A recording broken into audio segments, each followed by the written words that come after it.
We are back on the Rational Boomer podcast. Hopefully, your day is going well. It's Wednesday. We're midweek. Plenty of shit has happened. More shit is going to happen. And of course, we'll talk about it here on the Rational Boomer podcast and on Rational Boomer TikTok, Instagram, Facebook, whatever you do, whatever you watch, we got you covered.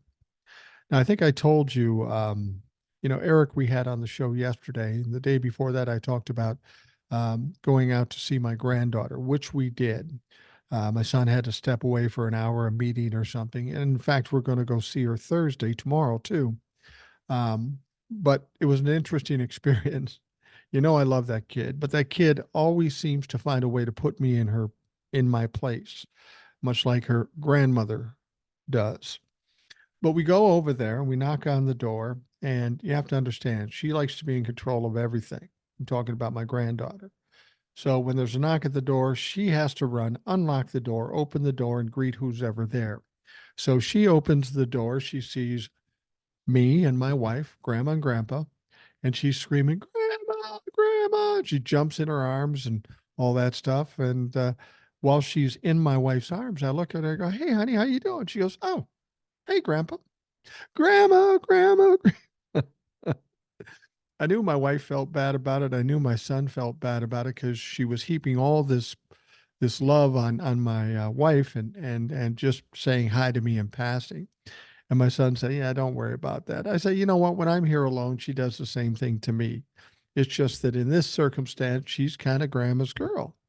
And don't worry about it. I can relate because I'm kind of partial to grandma too. So we cool." The girls get together and grandma knows exactly how to handle her. She's a former teacher. She happens to be female and Junie just relates. That doesn't mean she doesn't like me. It's just that she prefers grandma in certain circumstances, and that's not surprising. But it was fun to see her. And, of course, after everything settled down, we were both, uh, my wife and I are kind of equaling things out, playing hide and seek and all the games she wants to play. Um, I wanted to mention one thing too. From time to time, I get comments on the podcast hosting site where the audio podcast is. People make comments, and generally, they're very nice comments. And those people also have come to the email as well. So I hear from them in both places. But I heard from somebody I've never heard from before yesterday, and it wasn't a positive comment. The comment was very simple. It said, "Yeah, I won't be listening anymore because of the foul language." And I think to myself, yeah, I get that. Okay, if you don't like the foul language, so what? That's fine. If you don't want to listen, I don't care. I'm not keeping track of every listener. I'm doing what I do. And if there's 10 listeners or 10 million listeners, job's still the same. I have a responsibility to be here. So if you don't like the fact that I swear and you decide not to listen, God bless you. Good luck. Hope you find somebody else in podcasting that doesn't swear because I can't think of any. Maybe I'm worse than everybody else. Anyway, the thing I was thinking about though was I never heard from this person before, and they claim to have listened for a while. And I'm thinking to myself, I've done probably 950 podcasts, and you're just now realizing that I swear, and it's just now that it's starting to bother you. That seems, I don't know, that seems a little weird. That seems a little slow reaction time. But whatever. If you want to move on and tune into something else, I give you my best and wish you the best of luck. There are people that are like that. And what the thing is, a lot of people in life or in podcasting or in entertainment or in any kind of thing, everybody tries real hard to keep everybody happy. And I learned a long time ago that you just can't do that. In fact, even if you try to keep people happy and they act happy in front of your face, behind your back, they still don't like you or won't watch you or listen to you. So there's really no point in making this hardcore effort. The best and the easiest thing I can do is just do what I do. Some people will like it, some people won't, and I'm not going to fret over it either way. And that seems to have worked out fine for me on TikTok and on the podcast, and that's how we'll continue to do it. Um, it's not surprising that I'm not for everybody. Certainly not Trumplafucks. It's funny. Lately, I've been hearing more from Trumplafucks, and I finally figured out what sets them off, what triggers them the most when I say something in my TikToks. I just noticed it recently. Um, because when you do a lot of TikToks, you get a lot of comments, and I can kind of get a sense of what my audience on TikToks likes and doesn't like. And I won't say I adjust for that, but I have it in the back of my mind. And if there's a lot of people just dead set against me doing something, I won't do it. Now, there were a bunch of people that said to me, could you just put the date on the TikTok so we know when you did it? And I didn't think it was any big deal, but I said, sure, I can do that. That makes some sense. And now that I've done it, I'm noticing all the other TikToks I watch and I hear a story and I go, when did they do that? And I don't know. So that date is very helpful. And the audience was very helpful in suggesting that to me. And I took their advice. But when you're talking about Trumplafucks, I never make those motherfuckers happy. They are always mad at me. And they're always coming at me with some stupid comment, some comment about looks or intelligence or being a libtard or all that stuff. None of that really fucking matters to me. Um, but there was an old man who left a comment on one of my TikToks yesterday. And he said, you, sir, are the epitome of a mentally sick, corrupt individual. And I said to myself, well, God damn it, kudos to this guy, this Trumplafuck. I've never heard a Trumplafuck use multisyllabic words correctly, ever. So good on you, sir. But then I thought about this a second. I said, you're calling me sick and you're calling me corrupt. Okay. I got to own up. I'm not perfect. I have many flaws in my life, and my family would be happy to point them out to you. But I don't think sick and corrupt are the two things that are appropriate things that you would call me.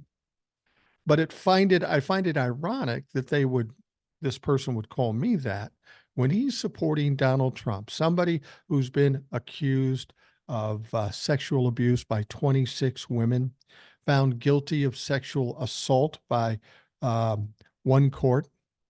And in terms of corruption, here's a guy that took millions of dollars from adversarial countries while he was in office, who's grifted money off his followers. Um, it's ironic that he would call me this when his Lord and Savior is probably the sickest, most corrupt motherfucker in the history of this earth. It's weird. So anyway, I told this guy in the TikTok and I said, you're one of two things. You're either like your Lord and Savior and cognitively diminished because he was elderly, or you're just an evil motherfucker. But there is one thing I know for sure about this man. You're fucking blocked. Boom, you're gone, you piece of shit. And people seem to enjoy that. That's the one thing that we'd heard from Republicans all along is them coming after people and calling names or calling people out. And Democrats weren't known for doing that. And when I started doing that, I think a lot of people felt, some people felt like it was unnecessary and maybe a little unhinged. I don't see myself as unhinged because I don't get angry and upset and yell and scream. But if you're in my face saying something, you can bet that you're going to get the same treatment returned in kind. And that's a little different than how Democrats used to be. So the Republicans, the Trumplafucks, don't take to it very well. And I don't give a fuck. Every time I do a TikTok where it's kind of triggering to the Trumplafucks, what they don't understand, it's like remember that old joke where two guys go out in a boat, one guy has a grenade and he throws it in the lake and all the fish come to the top, and the guy says, you can't do that, that's illegal. And the guy that threw the grenade says, are you going to talk or are you going to fish? And what I mean by that is every time I do something that triggers Trumplafucks, these clowns come to the top and I get to block them. I get to take everybody out of the narrative, at least on my account, by just having them make some stupid comment. And I would say at least 50% of them will say, Trump 2024. And I'm wondering to myself, are you that uncreative? Or do you think that one phrase is really doing something? Because it's not. You said Trump 2020 too. That didn't work out too well. And Trump 2024 has less chance than 2020 did. Anyway, we have a number of emails. We had a guest yesterday. I didn't read any emails, and it turns out we have a shitload of them. So I don't even know how long the emails are going to go. Got a couple of stories too that we need to talk about.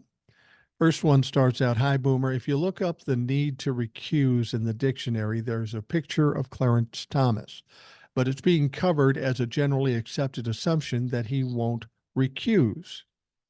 To be clear, my concern is not that SCOTUS will grant Trump presidential immunity. The premise of that case is completely absurd, and I have no idea about the Colorado ballot case. Now, Boomer, let's pretend it's 2020 and you or me are Supreme Court justices. Let's add in that we are up to our asses in grift and our wives are engaged in easily discoverable insurrection cosplay. We've already established that neither of us is a tough guy when it comes to our wives, but wouldn't we still say, honey, I love you, but remember I'm on the Supreme Court and we have a free $270,000 RV sitting in the driveway, so I'm going to need you to stop with the insurrection stuff, you stupid, idiotic bitch. What? No, no. I said, you are Cupid's exotic dish, but knock it the fuck off with the treason. Thanks, honey. Well, I probably wouldn't phrase it that way, but I get what you're saying. Yeah, I might mention that to my wife, but here's the thing. My wife is far more responsible and respectable than I am, and she would never even get in the middle of something like that. My sons and my wife have one major flaw. It's not a flaw, it's actually a blessing, but none of them can lie. They don't have it in them to lie. Um, and they can't. So they would be horrible in doing something along these lines because they would get caught in an instant. But I know what you mean. If you're a Supreme Court justice and your wife wants to venture into insurrection, yeah, you might want to say something to her. Say, you know, honey, that's not a good idea. How about if we go to Bali instead? You might want to give that a try. And of course, the billionaire would pay for it, so it would be free. The email goes on to say, but Clarence didn't do that. In my humble opinion, she runs him. I would tend to agree. And that should be none of our business and just another funny love story. But unfortunately, they're both up in our business, and she seems crazy. Jackie Childs, the lawyer on Seinfeld, might say, if Ginny tried a coup, then Clarence must recuse. It's egregious, felonious, and totally malicious. Best, Garage Door Jeff. And as always is the case, Jeff has a PS. PS, quick shout out to Max, if I may. Let's chalk that whole mess up to unintended wording in the email, combined with Boomer really not liking to be told what to do. Fair enough. It's an understatement to say that he seems adverse to that. Also, he processes these emails daily and does occasionally miss one. I can tell you for sure. He's old. So please keep listening, Max. We need you around. Sorry, Boomer, for talking about you here in the third person in an email to you. No problem, Jeff. I have no problem with it at all.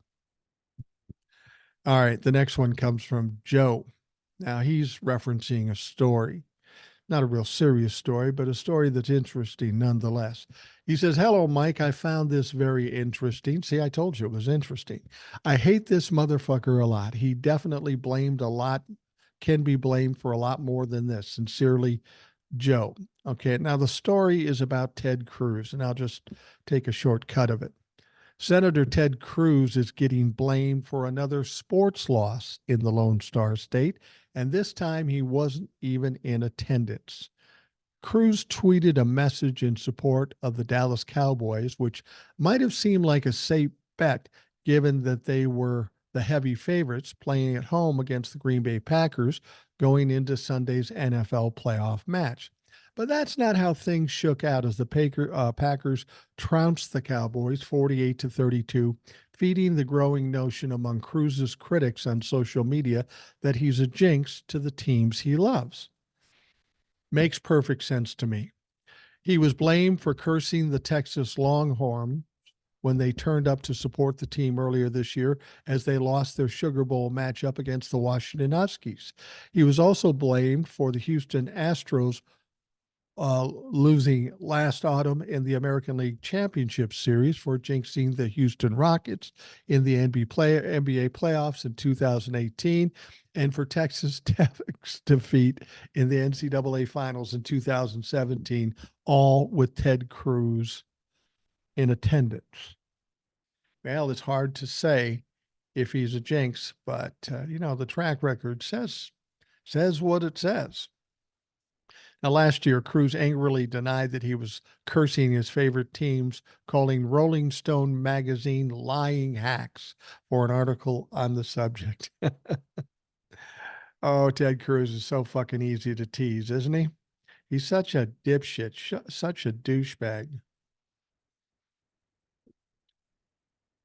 I don't know if he is cursing these sports teams, but I have a feeling God doesn't like him. So maybe everything around him just goes to shit. All right, the next one. Hello, Boomer. It's KCT, the critical thinker guy. My first name is Kevin. You may remember my last email referenced my wife and I recently retired and moved from Virginia to North Carolina. We are now settled in and entertaining our grandchildren whenever possible. I'm also free to see about being on your show. I'm not apprehensive, but I do wonder if I'll be entertaining for your listeners. I really would like to do a show with you. Being retired, I can do the show any time of the day, even late into the evening. Don't worry about being entertaining. Everybody who comes on the first time, they don't know what to expect, but somehow, some way, it always works out. Now, I'm not suggesting it's my personal genius, but I have done this for a while and I know how to draw things out of people and engage them into conversation. And that's the thing. We're not doing a show here, we're having a conversation. And having read your emails, I'm sure you'll be fine. So don't feel nervous about coming on. All you do is send me an email. You have my address. Say, I want to come on, and I'll say what day. And then we'll work out a time. We'll send you a Zoom link and we just talk. That's all we do. We just talk. I mean, who knew that Old Soul came out of the blue and she said, I want to be on the show. Actually, I encouraged her to be on the show. She comes on the show. Now everybody loves her. I love her. She does a great job whenever she's on the show. And since we're talking about Old Soul, I'll just say she's going to be on the show tomorrow. So look forward to that. Anyway, he says Wednesday, Thursday, and Friday this week are fine, and I can typically work around your timeline. I'm not sure what technical requirements are needed, but I'm sure you'll help me figure it out. Looking forward to hearing from you and happy to be the flexible component of scheduling. Kevin from NC. Now, he wrote another one too, which is probably more in line with the topic he wanted to talk about. Probably didn't need to read that email on the air, but you know me, I'll read whatever. So, Kevin, tomorrow, Old Soul's going to be on. We could do it Thursday. We could do it Thursday. Actually, yeah, maybe not Thursday. I'm going to be watching my granddaughter, so I'm not sure what time I'm going to be home from there. We could do it Friday, certainly, or maybe Thursday during the day. We could do that too. So send me the email. We'll work it out. It'll be fine. All right. Next email from Kevin is, hello, Boomer. No big surprise. The personal wealth of the 5 richest people on the planet is growing exponentially. Since 2020, their net worth skyrocketed from 114% for a total of $869 billion, according to a report from Oxfam's annual inequality report released on Sunday. Note, the report is an easy Google search away for your listeners. In no time at all, the world would see its first trillionaire, perhaps less than a decade from now. I hate everything about this. For every billionaire who gets richer, the same data illustrates a negative effect on the world's middle class and the poorest people. Point. Nearly 5 billion people globally have become poor, contending with inflation, high interest rates, war, unemployment, and the worldwide political chaos. The data shows it will take 230 years to eliminate poverty based on our current trajectory. Note the report draws on data compiled by Forbes. The report also argues that businesses are raking in some of the biggest profits ever, which, oh, by the way, are helping fuel the fortunes of the extremely wealthy.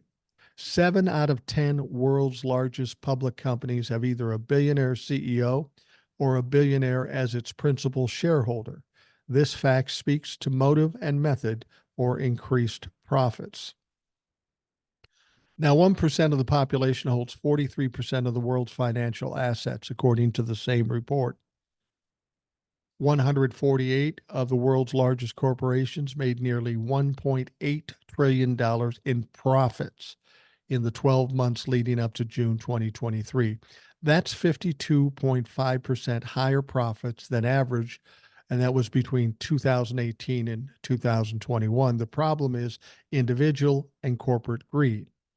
The report calls out oil and gas industry, pharmaceutical companies, insurance industry, goods and services, and the financial industry for charging higher prices, which lead to higher profits in the last 3 years, higher than the averages in prior years. By its very nature, the global economy is vulnerable. COVID-19 hit the world economy hard, which led to an even more unstable and vulnerable economy. So, what did the rich do? They took advantage of everything around them for their own personal benefit at the expense of the middle class and the poor of the world. Again, I hate everything about this. I also hate the fact that our politicians, for the American slice of the chaos, have done little to bring this under control. Kevin from NC. Yeah. Well, Kevin, that's some valuable information. I mean, I think we all presume stuff like this, but it's nice to hear the facts. And there is inequality um, in wealth in this country, and it does have a lot to do with greed and grift. And unfortunately, we, the middle class and the poor, have to pay the price. We carry these rich fucks on our back. And, this is something I've said a lot too, but Kevin said it much more articulately. This is something we need to address. We can't keep draining the middle class and the poor just to feed the rich when they're already gluttonous fucking pigs. So that's something that has to change. And how we're going to do that, I don't know. That's a problem that's a bit overwhelming at this point. So we have to take a look at the first problem, and that's getting Republicans out of the mix, out of the narrative, getting the Democrats in place. And even still, once the Democrats are in place, we have to pressure them to do what they need to do.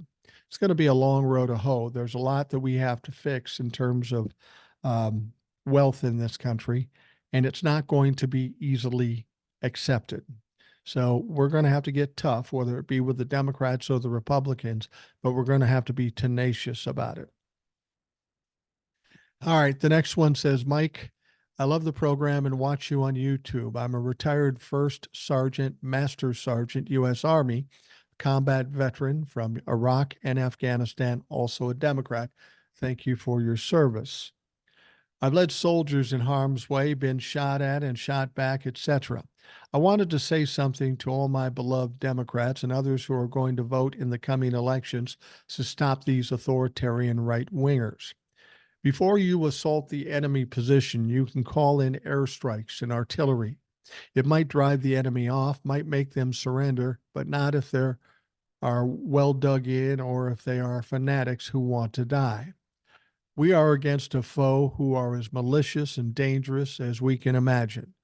Well-funded, organized, and supported by millions of people juiced up on right-wing propaganda. They want to fight. Dunning-Kruger makes them think they're going to win.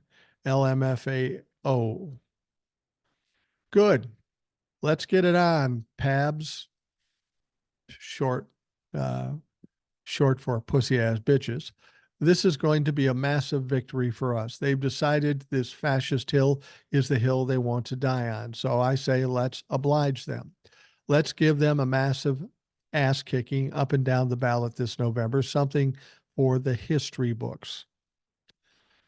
Let history record that a fascist authoritarian movement tried to get into power and promised to end the Constitution, but were wiped out so badly they never recovered. We can't sit back and think the airstrikes and artillery lawsuits, etc., are going to defeat these people in detail. Nope, it's going to take boots on the ground voting in every race for every position in every state. We have to overrun their positions, assault their bunkers and strongholds, and make our goal their total and complete defeat. The defeat needs to be resounding, thorough, and complete. That happens only by every single one of us soldiering up and making it to the polls, and bring at least one person with you. It also means making donations, volunteering if you have time. Do what you can. As they say, if you can't shoot, run for the office, then load, support them. These people, if not completely wiped out, will continue to vandalize our political system, sabotage our democracy, and terrorize everyone they hate, which is a long list. Don't get me wrong, I'm all for the airstrikes and artillery barrage. Give them hell they deserve. But we need to fix bayonets, close with and completely defeat this army on election day. No mercy, no quarter, no third party BS, no sitting this one out. Lottie, Dottie, and every fucking body needs to be there on election day with our voting boots on. If you're in a red state that wants to shut down voting locations and make long lines, bring a folding chair, a bottle of water, and a paperback and charged up cell phone. We'll fix this long line bullshit and the ones who are doing it to us later. Come ready to defeat the authoritarian scum and vote for a party that may not be perfect, but we damn sure try, and above all, don't want to tear this country apart. We truly want it to be a better place for all who truly love America. Respectfully, 1SGL. Typically, I would add something to an email, some insights or comments. I can't to that one. That was perfectly written, perfectly said. And if you listen to that email, you know what's expected. So, Al, thanks very much for your email. All right. The next email says, "Hello, Mike. I hope you're having a good night. Billy and I are laying here in bed listening to this morning's podcast. Guess where dipshit Donnie will be this week? My hometown in Portsmouth, New Hampshire. He will be at the Sheraton Hotel where my sister happens to work, and she is not thrilled with the Secret Service having to pat her down. She makes the desserts, and every time her or other colleagues leave the kitchen to go anywhere, they are patted down. I'm so glad I don't work there, because I would definitely give the Secret Service agents a piece of my mind about dipshit. Hopefully they won't stop at my store for gas. They will be booed out. Well, good night, Boomer." And that is signed by Jamie. We hear from Jamie frequently. She's out on the East Coast, and her husband or partner is Billy. We've heard from him too. All right. The next emails. Thank you very much, Jamie. I appreciate it. Next one starts out, "Hello, Mike, fellow boomer here that's been listening to you from your beginnings on TikTok. I truly enjoy listening to your podcast and agree with your take on the state of our political climate within the U.S. This is my first email, and I wanted to share a story with you. My son Tristan came home from school telling me about a girl in his class arguing with everyone that Trump was the best president ever and that Biden and his supporters are being mind controlled, blah, blah, blah. I explained to him that she didn't really understand what she was saying and was only parodying her parents. We try and teach our kids to stay away from discussing religion and politics. However, it seems like it's impossible to get away from these conversations nowadays, even in third grade. He promptly said, "Dad, she is just another stupid Trump fuck." I was shocked and tried to hide my smile and couldn't even bring myself to correct him. Well, I guess I need to be careful listening to your podcast with kids around. LOL. Keep up the great work. Sincerely, Greg. Greg, that's awesome. I'm sorry I was a negative influence on your third grader, but you got to admit, Trumplafuck is a good descriptive word for these dumb fucks. They love Trump and they're dumb fucks. It's just I don't know a contraction of two words, I guess. Um, but you probably want to have him cool it because I got to think if he's in third grade and he calls this girl a Trumplafuck in class, that might cause some problems, might cause some issues. So you maybe better have him on the DL when it comes to the Trumplafuck stuff, X-nay on the Trumplafuck A, whatever it is. Anyhow, we are going to take a quick break and we will be back right after this.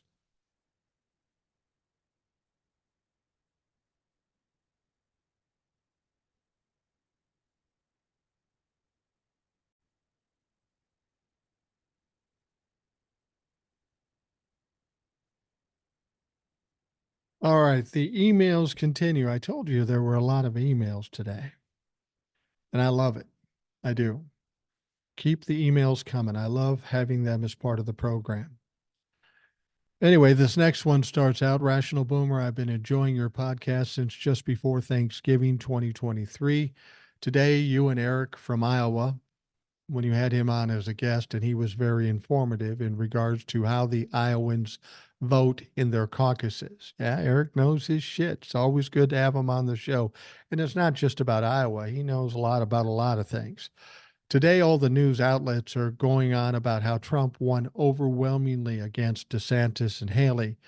But what no one is saying is that Trump's 51% margin of half the normal Republican turnout per Eric means that 49% of them chose someone else. He's in trouble politically as well as legally. I agree with your statements that Trump is finished, and I can't wait until this bullshit is over. For your information, I used to get my news in the morning from MSNBC. Now I get your podcast on Spotify while driving 65 miles to work, and I'm much calmer when I get there. LOL. Thank you, Michael or Mike. Um, yeah, it's an interesting thing about this Iowa caucus thing. I told you before that the Trumplafucks would be crowing about this, that Donald Trump would be crowing about it. But here's the deal. They're talking about how strong Donald Trump was in this. And the only thing he was strong in is percentages, the percentage of which he beat his opponents. And I try to point out to the Republicans that's well and good, but I wonder how it might have gone if he had not run against other Republicans, but Democrats. And then I suggest that, well, maybe we know because in 2022, during the midterms, Donald Trump thought he had everything wrapped up. He endorsed a bunch of people. And what happened? Republicans had to run against Democrats and they got their ass kicked. So I wouldn't get too excited about that. Secondly, the turnout in Iowa was shit. Now, granted, it was cold and there was snow, but these are Iowegians. I'm a Minnesotan. We know how to deal with this shit. This is nothing new. It's not like they were surprised by this or that they don't normally do anything but shelter in place when we get cold weather. People in this part of the country don't do that. But half the people came out to vote that then came out 8 years ago for Donald Trump. And that's got to be kind of disturbing to Donald Trump and the Republicans because voter turnout is going to be crucial in 2024. When voter turnout is big, that's usually beneficial for the Democrats. Now, in 2020, voter turnout was big. And yes, Donald Trump got like 74 million votes, which he'll never do again after all we've seen and been through. But the voter turnout was the decisive thing in 2020 for Joe Biden. And as I've said before, they didn't come out because they loved Joe Biden so much. They came out because they were so scared of Donald Trump getting back into office. Do you think they've calmed down? I think they've gotten worse. So we might see an unprecedented turnout in voters in 2024. And that's not good news for Donald Trump or the Republicans. Last thing I would say to these people crowing about this big night in Iowa, keep in mind, Iowa, if Donald Trump wins Iowa, they have 6 electoral votes, which doesn't mean shit. They're not a swing state. They have 6 electoral votes, not a big deal. So don't get so excited about Iowa because it's not that big a deal. Now, I know Republicans are desperate for something positive to grab onto because everything they've got going is negative. So I'm not surprised they grabbed onto this. But if you think this is a sign of things to come, I wouldn't get excited. You know, these Trumplefucks will always say, oh, just you wait. Well, I've been just waiting for 6 years every time they say it. And you know what? I've never seen anything. And we aren't going to see anything in 2024 other than a good old ass whooping of the Republican Party. All right, the next email. Hey, Boomer, after the caucus last night and because of the manufactured crisis with Fani Willis in Georgia, I started my usual researching around the usual commentators, friends, and other sources. There's a real fear that people don't see how deep this MAGA movement has gotten. First, people fear that it has infiltrated the courts and ultimately they will aid and see Trump through his troubles, including immunity. The other growing concern is the election itself. You and others are right, and most likely Trump and his party will be defeated at the polls, but fear that the MAGA party will not certify the election results and will be aided by the Trump courts. As someone who has a strong interest in history, I'm very fearful of this. There's been MAGA congressional leaders that said they would not certify the election, like Stefanik. Should we be concerned and prepared for this? Thanks, Z-Man. Well, I mean, I guess it's a possibility, but you have to understand this already happened once when people weren't ready for it and they still failed. Now people are ready for it and they aren't going to succeed. Plus, they're going to watch a lot of people go down and go to prison for the very things they're thinking about doing between now and November. We know that Republicans are cowards by nature. We also had a lot of people worried about people showing up at Donald Trump's indictments and violence and civil war. Well, where are those motherfuckers? They don't show up to anything. They're cowards. The idea that they might try to fuck with this election, they might try, but they failed the first time with all the advantages on their side. They're going to be under a microscope in 2024, and they're going to have lived through a devastating period of time when their cohorts have been taken down for doing the very thing that they're thinking about doing. I don't really think it's going to be a problem. And I think the difference, the blue wave that comes through, it'll be like a mandate. It'll be impossible to argue it. Not to say they won't argue it, but I don't think the Republicans will do well in 2024, especially if they try to say it's a hoax, it's a fix, or whatever. We see what good it's done this time around. They told us that Donald Trump will be back in office before August in that first year. He isn't.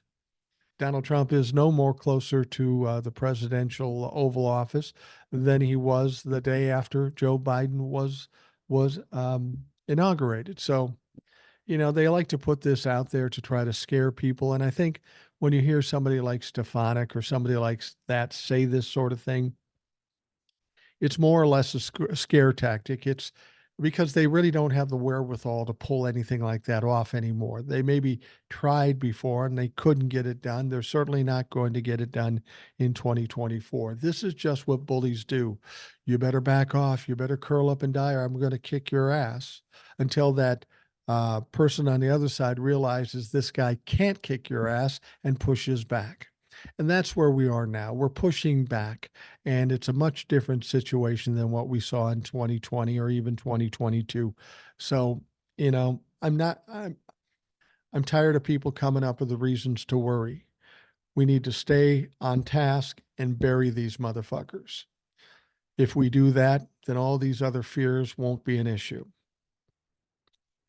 All right. Some news stories, kind of interesting. Good, good news for Jack Smith and all of us. A federal appeals court ruled Tuesday that special counsel Jack Smith can have access to former President Donald Trump's Twitter account as he investigates the former president for the 2020 election interference. The full U.S. Court of Appeals for Washington, D.C. rejected a petition from Twitter to rehear the case after a three-judge panel ruled against the social media company in July. Now, they can move this to the Supreme Court. Whether they will or not, who knows? Probably. But will the Supreme Court even hear it? Is the Supreme Court getting tired of all this piddly shit? They have other normal things that they have to deal with, but every time they turn around, Donald Trump is appealing another bullshit, frivolous lawsuit or claim to the Supreme Court.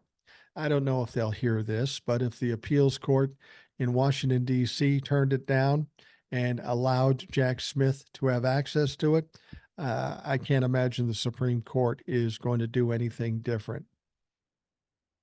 And besides, having the stuff from the Twitter account is all well and good, but I don't think Jack Smith has a shortage of evidence against Donald Trump at this point. Even if he didn't have the Twitter account, he'd still be able to nail and convict Donald Trump without a problem. All right, less than 24 hours after Donald Trump secured a win in the Iowa caucuses, solidifying his standing as the front runner for the Republican presidential nomination, Donald Trump didn't take time off yesterday to celebrate. The former president turned his attention Tuesday to his civil trial in New York and spent all morning attacking the plaintiff, writer E. Jean Carroll. Now, I made a joke TikTok imagining how Donald Trump prepared for today. I imagined him getting out of bed in his Mussolini footy pajamas. First things first, his diaper must be changed.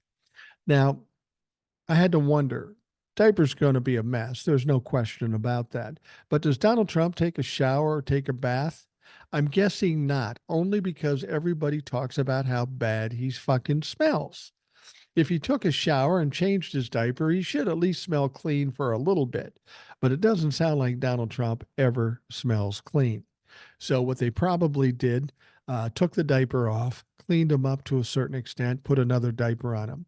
Then the next step is to spray paint him with that orange bullshit because he wants to look tanned and healthy. So he gets the spray tan on.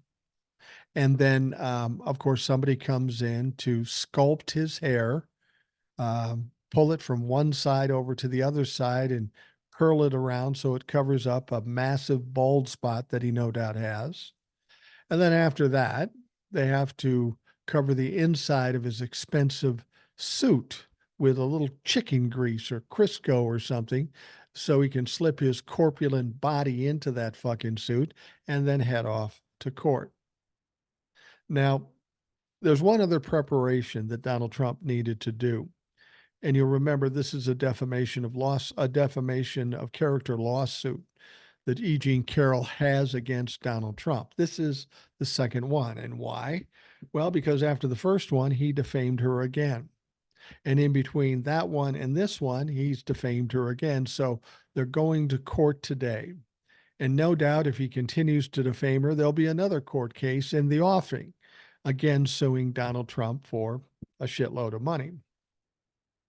But what does Donald Trump do before he goes to court? And actually, while he's in court, he continues to post on Truth Social, continues to defame E. Jean Carroll.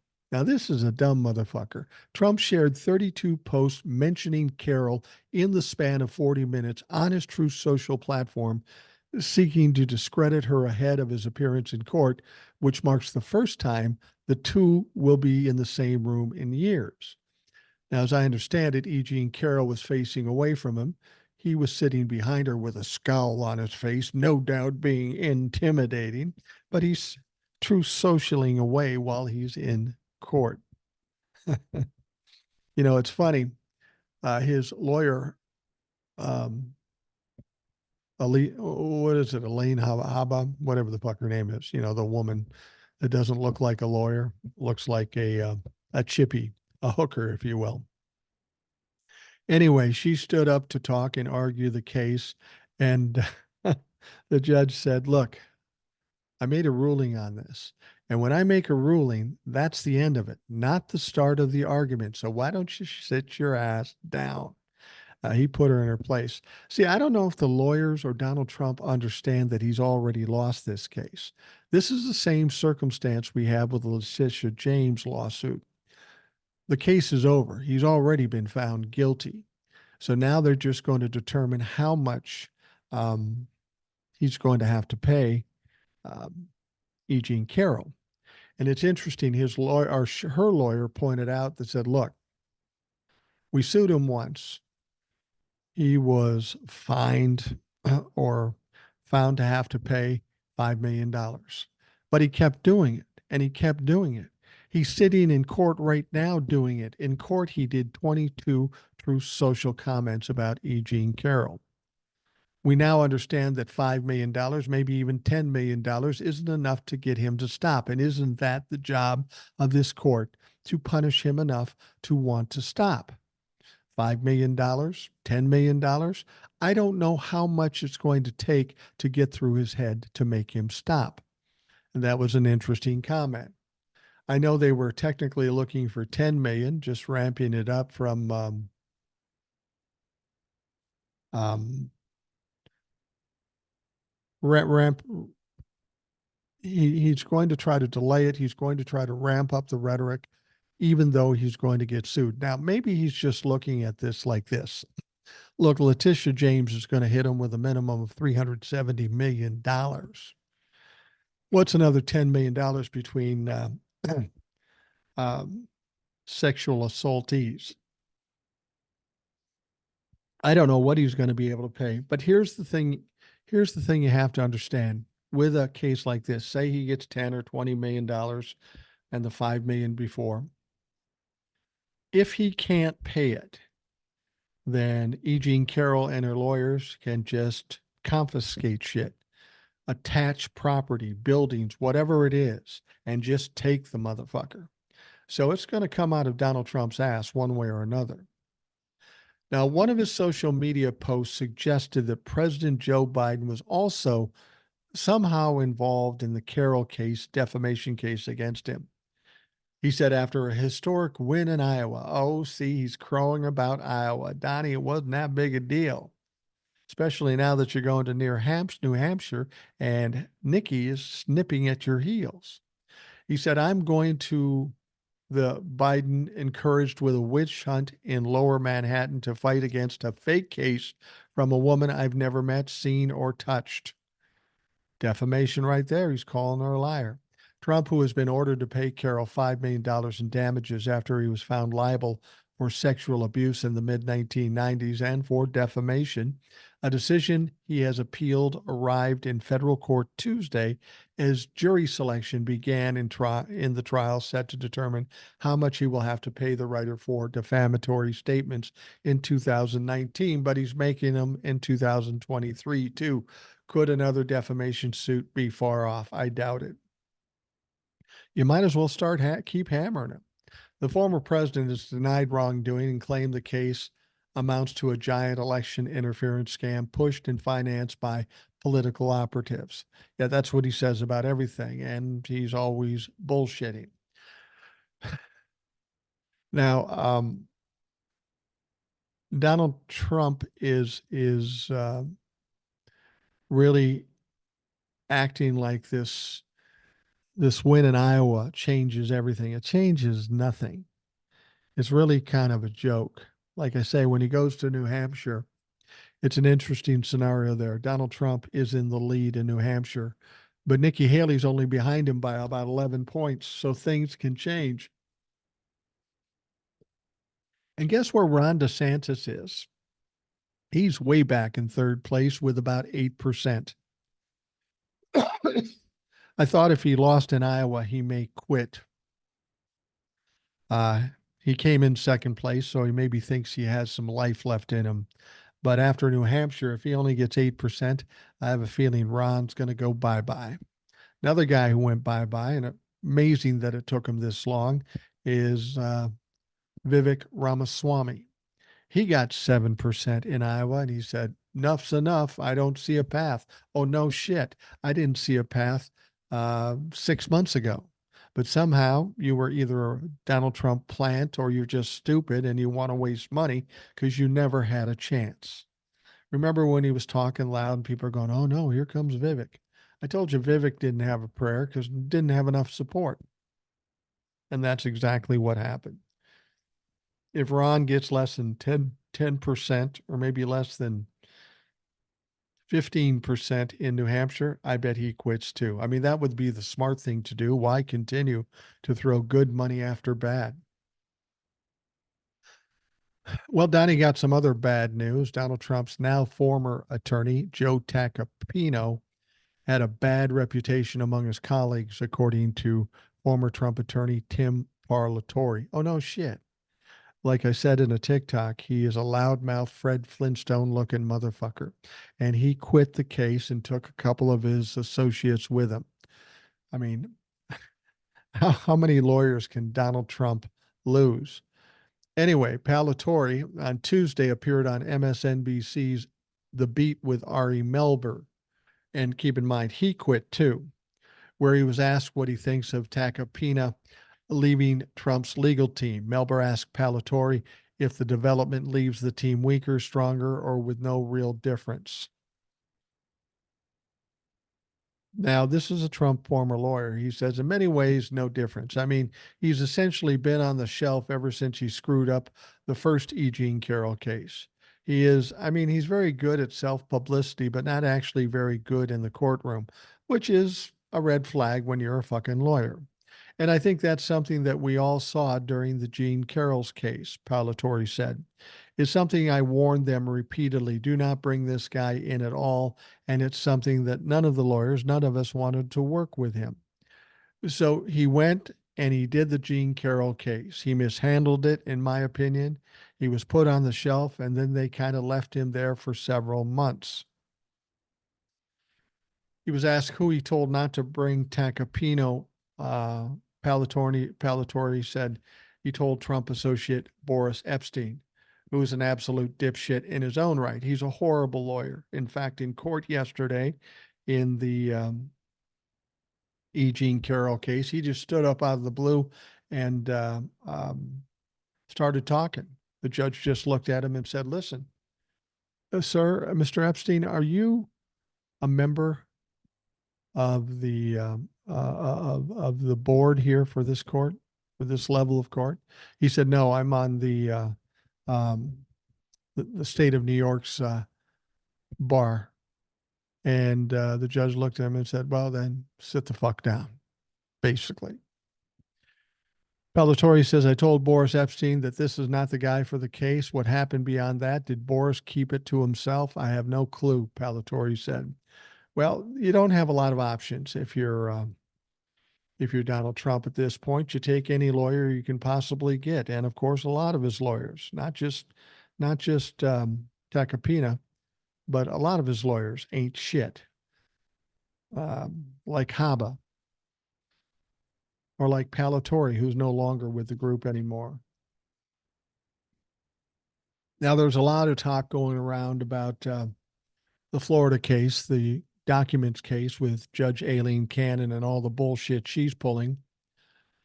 Dennis Aftergut, a former federal prosecutor, and Lawrence Tribe, a renowned legal professor, are hinting that in their Slate article that Judge Aileen Cannon is quietly sabotaging the Trump classified documents case. They take note that Trump appointed Cannon to the bench back in 2020, followed by Senate confirmation just days after he lost the presidential election to Biden. The legal mind suggests now that Trump is facing several legal quagmires, specifically criminal accounts alleging he obstructed justice and hoarded classified documents at his Mar-a-Lago estate. Cannon is stepping up for him. Yeah, it's nothing new. We knew that. It's deeply offensive to the rule of law for judges to bend the law to benefit those who put them on the bench. After Gut and Tribe state, sadly, Cannon does just that. The point to a recent Cannon ruling that rejected special counsel Jack Smith's ask of Trump if he will rely on advice of counsel defense as the May 20th trial looms. Now, Trump has pleaded not guilty. Cannon denied Smith, arguing it was not amenable to proper consideration at this juncture, prior to at least partial resolution of the pretrial motions and also further discovery. After Gut and Tribe said it sounds innocuous, but it's anything but. Time is ticking until that May date, and so too is Trump's momentum for the political stump, where he remains the standout leader for the GOP to retake the White House. Instead, it's part of a pattern we've already seen on Cannon laying the groundwork for delaying Trump's trial until it's too late for a jury impaneled and the case tried to verdict for the election. Now, New York University law professor and former deputy to the special counsel Robert Mueller, Andrew Weissman, believes that favoritism is brazen.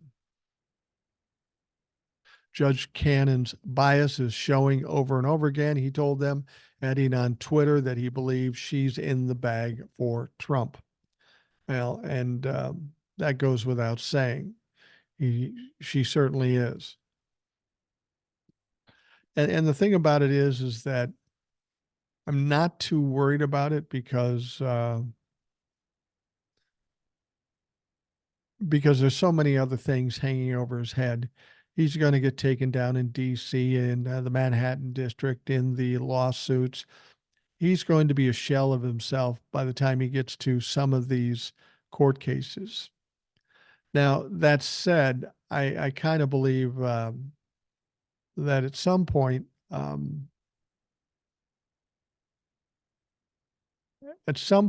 we're going to see Jack Smith kick it into gear. Jack Smith is a very smart guy. He knows his shit. And because he knows his shit, I have to believe he's setting a trap for Aileen Cannon. He's waiting for that right moment to nail her and then send it back to the 11th Circuit and get her ultimately kicked out. But as I say, there's enough other stuff going on. If that one doesn't happen till after the election, that's fine, because Donald Trump isn't going to win the election. His one and only Hail Mary pass is going to fail like everything else he's ever done. He's failed. If he's counting on winning the election in 2024, this motherfucker is desperate because there's no way he wins. I said it on TikTok and I'll say it here. I've said it here before too. If you discount all the legal charges, the lawsuits, the evidence coming out, all of that shit, the one issue is Roe v. Wade. The fact that the Republicans overturned Roe v. Wade and embrace Roe v. Wade, and that Donald Trump takes full credit for overturning Roe v. Wade, that alone is enough for the Republicans and Donald Trump to lose in 2024. I'm just saying, that's enough. It's taking constitutional rights away from all women, 50% of the country. 70 to 75% of the people support Roe v. Wade. How is that a winner when it comes to an election? We saw what it did to the 2022 midterms. They thought they could overturn Roe v. Wade, and then with a little time, women would forget about it and it would calm down. Well, that didn't happen.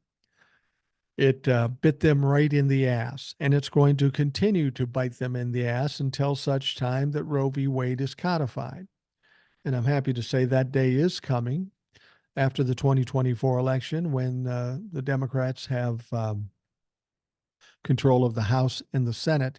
That better be the very fucking first thing they do. If they want to do themselves any favor in the midterm elections coming up, and if they want to show that they are true to their promises. The moment they get power, they need to codify Roe v. Wade. Quick, fast, and in a hurry. They can do it, and they better fucking do it.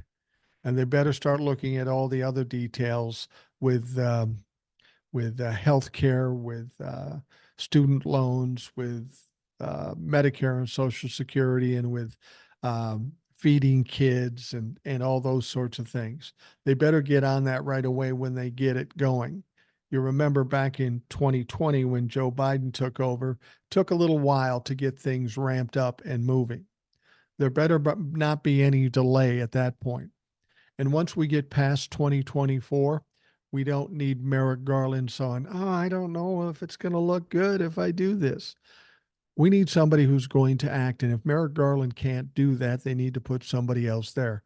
Now, I like Merrick Garland, but he's dawdling. These are exceptional times, and we need exceptional courage to go after these people and shut these things down. Because even if we get the Republicans out of the mix, even if the Democrats take control, if those people aren't going to be held accountable, you'll never gain the trust of the people of this country for the DOJ, the Supreme Court, or our government as a whole. These people need to be held accountable. I know at one point Merrick Garland thought, well, if we do this, it might cause divisiveness. The divisiveness is already here. If we convict and jail Donald Trump, there's going to be less divisiveness than if we just let him go. That's when there's going to be divisiveness. That's when there's going to be problems. So hopefully Merrick Garland will be able to understand that when the 2024 election is over. Probably he'll want to get the fuck out of there. And if we can get somebody in there who's more of a bulldog that will go after the criminals, I'm all for that. We'll see what happens.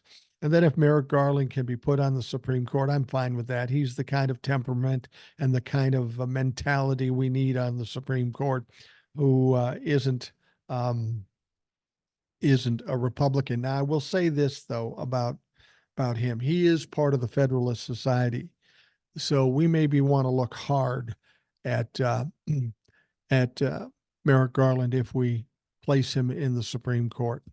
I know he's fair. I know he's honest. I know he's all that shit. But deep in his heart, he is part of that Federalist Society. And we know that Federalist Society is part and parcel as to why we have problems here. Leonard Leo is the leader of the Federalist Party. And and he's the one picking and choosing fucking Supreme Court justices. And we know what the last three look like when they chose them for the Republicans and Donald Trump to appoint. So I think we need to avoid the Federalist Society as much as we can. And if Merrick Garland is part of it, maybe we should keep our hands off of him too. Maybe Merrick should just fucking retire when it's all said and done. Thank God for Jack Smith. If it wasn't for Jack Smith, we wouldn't see all this action. Merrick Garland would not have done it because he's too afraid, too tentative, and that is a big fucking problem. All right, we are going to wrap up the Rational Boomer podcast. I want to thank you for taking the time to listen. I hope you have a great day. And of course, Old Soul is going to be on tomorrow, unless something happens, but we should be fine. She'll be on tomorrow.